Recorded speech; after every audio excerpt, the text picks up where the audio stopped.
Are you ready to get negative for a positive cause? Well, that's what we're going to be doing in this video. I'm going to be talking about some flashlight design pet peeves I have. And the hope is that voicing these opinions, which are not only mine, by the way, my opinions have been shaped in large part from you all, from the flashlight community and comments and other videos I've watched. I want to kind of get a lot of the stuff in one place for manufacturers, should they ever find this video. Could be a helpful resource. With that said, these are, some shared opinions and some of my own. If you disagree, that is totally fine. And also, I'm probably going to leave stuff out that you do want to see more of. So if I do, please include those thoughts in the comments for the community and for manufacturers as well. But yeah, that's what we're going to be doing in this video. I'm going to ramble. This is going to be a very, probably one-take video, more conversational. But I'm going to be talking about some things I love and want to see more of in the flashlight world, and some things that really just kind of break a flashlight design for me, kind of ruin it for me.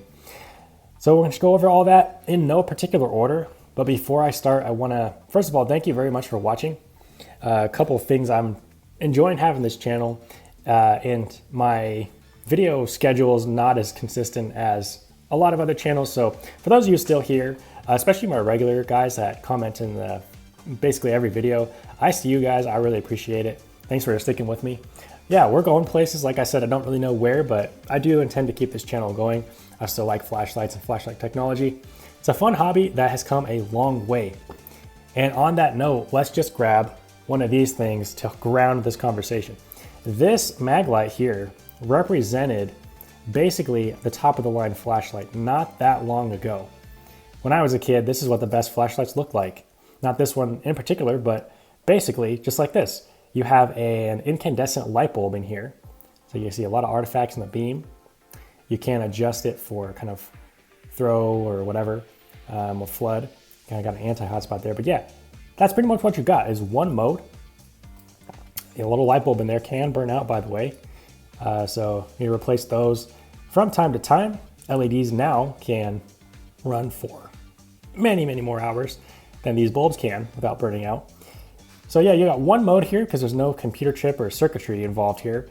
And this whole thing's powered by alkaline batteries. So everyone knows the limitations and drawbacks of those. So nowadays we've got a lot on, like most of these keychain flashlights, for example, are brighter than this thing. And yeah, you got, great runtime with these modern batteries, multiple different modes, and the machining and manufacturing processes allow better materials to be used and cool finishes to be put on the lights and so on and so forth. So we are spoiled, we are blessed. So with that said, let's get negative. One thing that rubs me the wrong way about flashlight design frequently is clip design. Any clip that doesn't allow for deep carry, especially on a small light, is just kind of a bummer. Just doesn't really do, oh, that's why I'm trying to stand on the curved part. Doesn't really do it for me. Like this flashlight, for example, didn't even come with a clip. I had to steal this from something else, I forget what. But anyway, yeah, first of all, include a clip if you can. Flashlight manufacturers for flashlights that are a size that can be pocketed. That's a nice thing. And if it's removable, that's cool too, because yeah, some people might want to just run it with a lanyard, no clip or whatever, and that's just fine. But minor nitpick on clips is the color. Silver's fine, but like black is just cooler in most cases. Fits the color scheme better. For example, this little gold accent here kind of clashes with the silver. This is an example of a clip I would definitely change because yeah, it's not a deep carry clip. You got a lot above pocket line over here, probably about an inch or more maybe if you include the switch. Yeah, so clip design, say please give us some deep carry clip options. I'm gonna pick on Workos and Sofer in a little bit. I love their products so much, and it pains me how often I see a clip design that's not suited for deep carry. It happens a lot on like a really, really otherwise awesome flashlight. So it's not a deal breaker really, but definitely something I'd like to see improved. On longer lights such as this, it's not as big a deal because pockets are only so deep, but still, please deep carry pocket clips, have the clip, if it's not black, have it fit with the color scheme of the light. That'd be a very minor nitpick as well. Let's talk switches next. Metal switches are cool. I like metal switches. Rubberized switches, they feel fine, but they can wear down over time.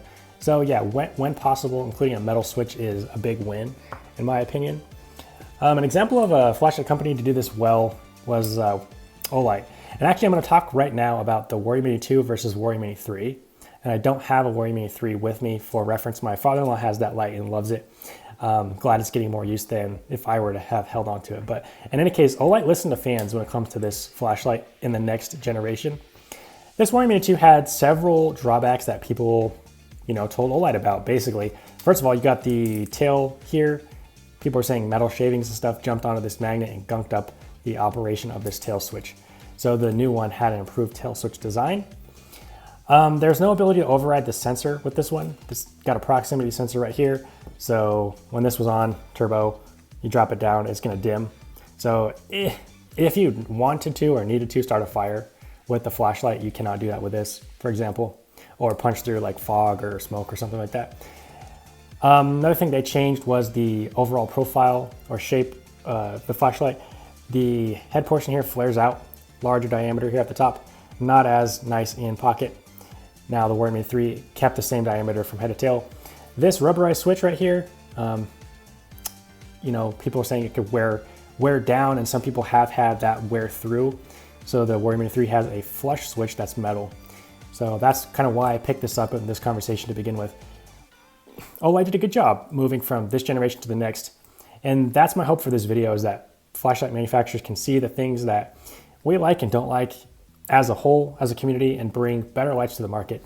Everybody wins. They sell more flashlights, we get better flashlights. That's how it's going.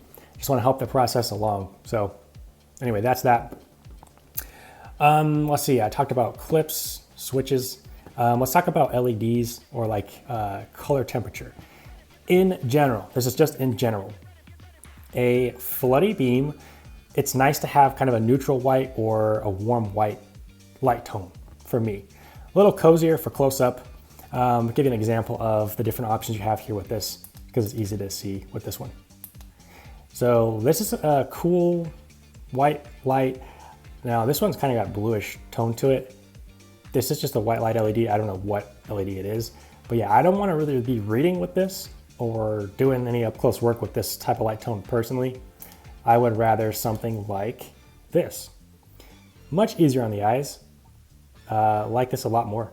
So that's what I'm trying to say in so many words. If it's a flutter, having that neutral white light, maybe a color temperature around 5,000K down to like 3,000K. 3,000K is pretty dang orange though. 4,000 might be the sweet spot, and I do not have a lot of flashlights in 4,000K CCT. That is pretty rare in general, and that's something I would welcome seeing more of personally when it comes to more floody lights.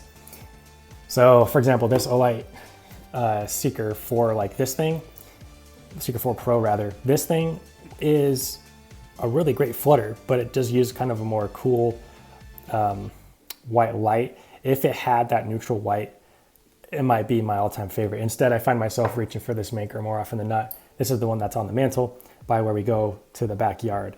And it's got Nichia 519As, I think. And this is some of the most easy light on my eyes. The beam profile is very broad, very even, and you get this awesome light tone with this, which is why I grabbed this one. Even though it's not a perfect flashlight in many ways, I already mentioned that it didn't come with a clip, and so on and so forth. But yes, in general, if it's a flutter, please, neutral white or warm white LEDs, that would be fantastic. And then yeah, on the flip side, throwers, right? So if you're trying to go for distance illumination, cool white's just fine. 6,500K, 6,000K, CCT, no problem. That's just fine. Yeah, so I'll move on from that. Now let's talk about batteries. I'm gonna beat the dead horse again. Unfortunately, it's not a dead horse. It's still kicking. It's still at large making these built-in battery products. A flashlight with a built-in battery, what you don't have, I first heard this phrase on Nick Shabazz YouTube channel. He's a knife reviewer, pocket knife reviewer for the most part. Great channel, by the way. If you haven't checked that out and you like pocket knives, you probably already know about that guy. But yeah, I first heard the phrase right of repair on his channel. And it's basically the idea that as a consumer, if your product goes down, can you service it yourself, or do you need to send it into the company for a very specific part that only they have, or a very specific method of repair that only they can do? With built-in batteries, I mean, I cannot replace stuff like this myself.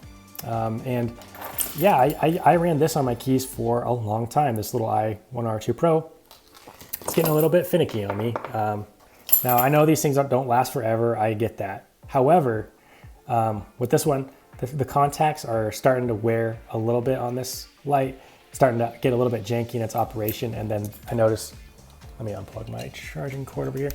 When I charge this thing, I'll show you. This LED, yeah, it's just not the same as it was. It's going out, it's going out. So it served well, but something like this, I cannot repair myself. It's got a built-in battery. I can't just drop in a new one.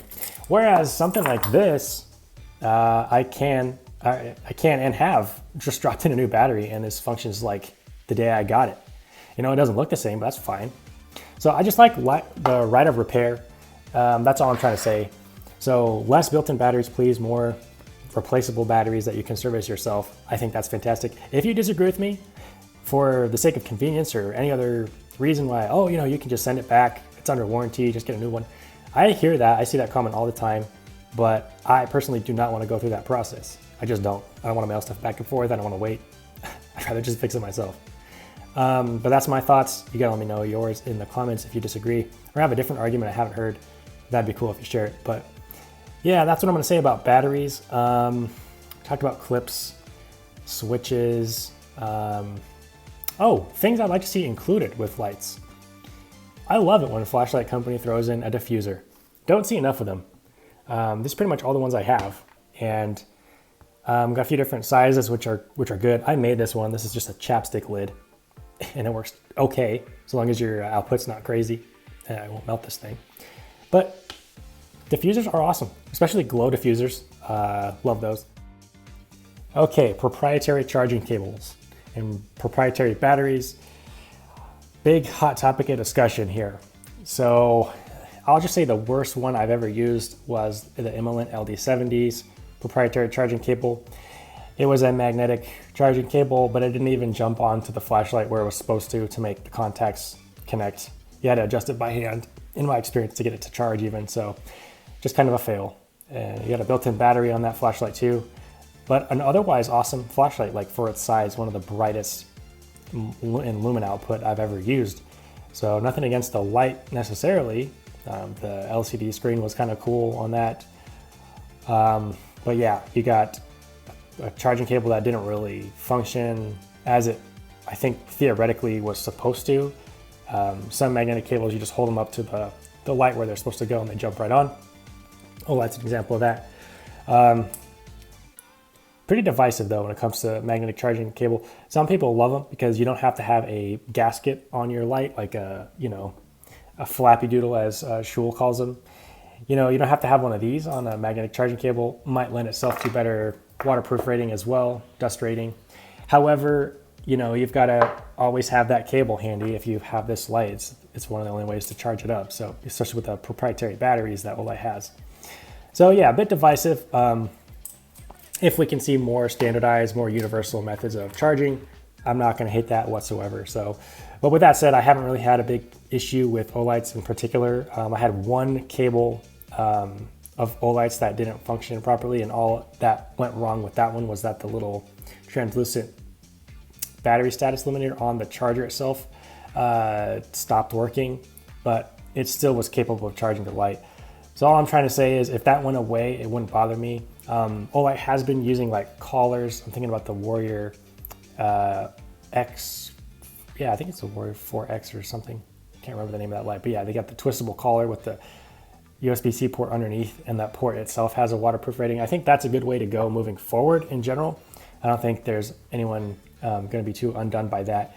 But Olight's in a unique situation right now because a lot of their flashlights and products were designed to use that magnetic charging system. So getting away from it is going to make people upset because they have a lot of stuff that already uses that. But staying with it is also getting people upset because everyone wants, standardized, let's just say USB Type-C rechargeable products and, no more proprietary batteries, ideally. So if that's where things went, I wouldn't be upset at all by that personally, but yeah, that's a divisive type of subject.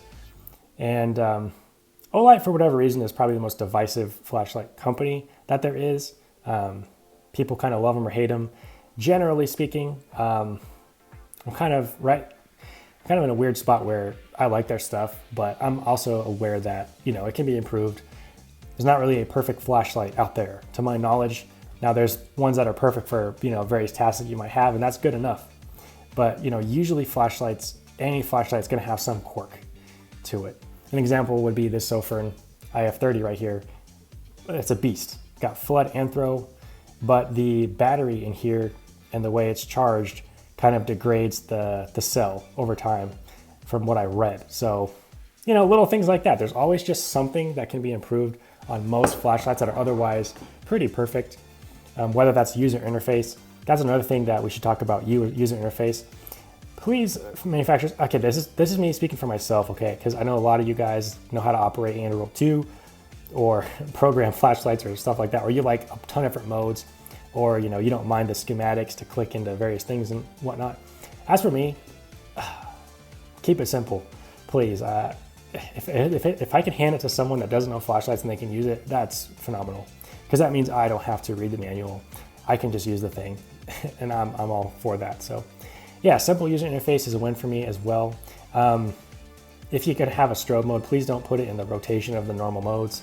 And if you're gonna have rotation of modes, please don't put low mode well into that cycle. Please start with the lowest output and then ramp your way up, because sometimes, you don't want to blast out your night vision and then get to low mode, because then it's like, what's the point? I just wanted to get to low right away.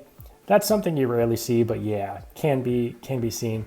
Certain user interface setups are just not ideal, and but thankfully I think things are getting better. Two flashlights recently that came out that I love the user interface for are these right here. Workos TD07 and Sofern SK1.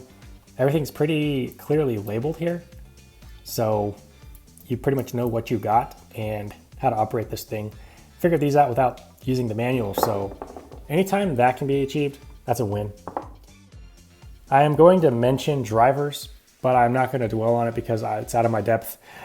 But yeah, when it comes to like a buck circuit driver, flashlights, they're more efficient from what I understand. So that's a win, right? More efficiency is great. So yeah, more improved drivers, get more runtime, more constant output out of your lights. That's a win. Going to say something really quick about UV emitters. This is not a change that flashlight manufacturers should make or need to make or anything like that.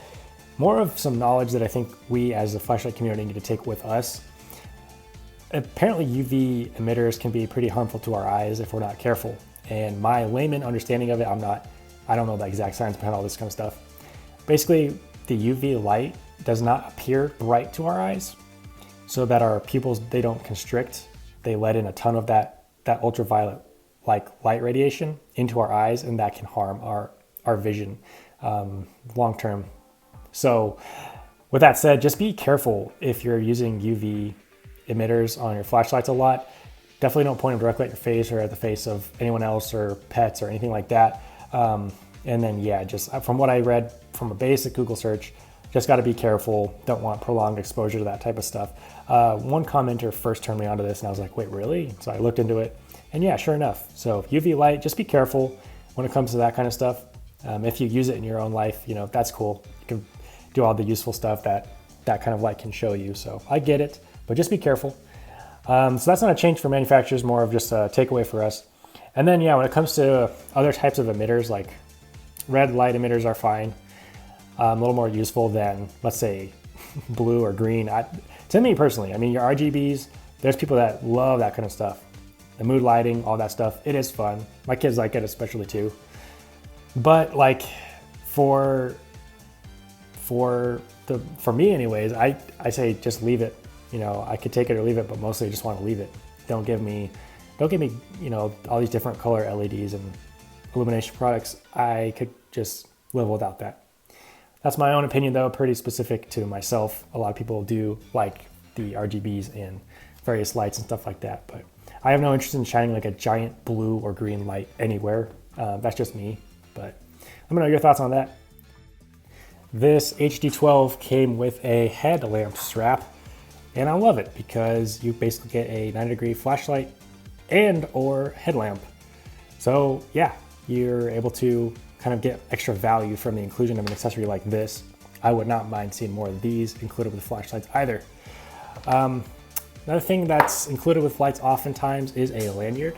And there's the simple lanyard that everyone knows what I'm talking about. It's like a very basic lanyard. You know, got one loop that feeds through the hole of the flashlight where it's attached, and then a bigger loop for your wrist. But a lot of those don't have a cinch with them. So it's like, technically a lanyard can get the job done, but including a cinch on lanyards is a win if you do use lanyards. So yeah, I'd say, you know, more lanyards with cinches would be cool. I personally don't use lanyards, so kind of irrelevant for me, but that's what I've seen in the comments anyways. Let's talk about flashlight materials and machining in general. Pretty outstanding where we've come. The machining on these things is very impressive. Got a lot of good grip on the body of flashlights now. And I love all the different anodization patterns that come out, you know. Nothing wrong with a flashlight anodized in black, nothing wrong with that. Looks great, works just fine. But I do like it when flashlight companies have a little bit of fun with their anodizing. Makes things more collectible, more interesting, kind of just more fun in general. I think that's a big reason why people get into collecting flashlights, at least kind of how I got started. With Olight, they just have fun with their designs. So they're not the only ones, obviously, to do that, but I like that. That can continue, which I'm sure it will. 2 thumbs up from me.